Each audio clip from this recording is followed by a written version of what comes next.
Hi there, Michael Mcqueen here. Just let to pause for a few moments and reflect on some work I've done with a client just in the last day or so. And I think in many ways it encapsulates what I'd love to be my point of difference in the marketplace and the thing that will be most valuable to clients. The client was 40 Winks, which for anyone overseas is a large mattress and bedding wholesaler and retailer here in Australia. A massive organisation, a franchise business model.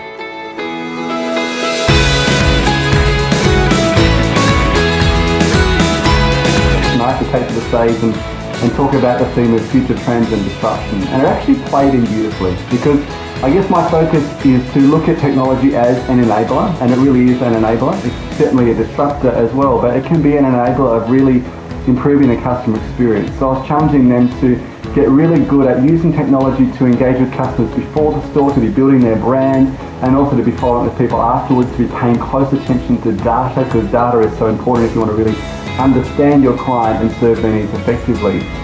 But at the same time, technology has its limitations. And one of the encouragements I often give to clients is, in an age where there's a lot of competition, and there is in most industries, you have a choice. To either go big, you go boutique, or you go broke. And for these retailers, they're competing with some of the bigger online players that are the bed in the box retailers who are positioning themselves for that market. And I said, my encouragement is don't compete for that.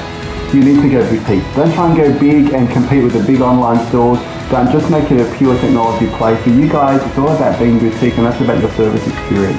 We talked about how they could be sleep specialists and not just focus on the technology getting people into the store, but when people come into the store, what's the intelligence they can bring to the customer experience.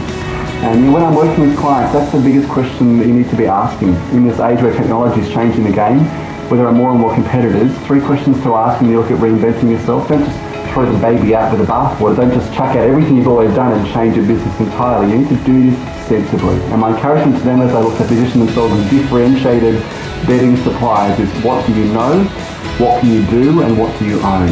And those are such important questions when you're pivoting your business. And that was what really resonated with this client, because for them, what do they know? They know more about the technology, the most recent scientific research, the medical studies around what makes people sleep well than any other retailer in the marketplace.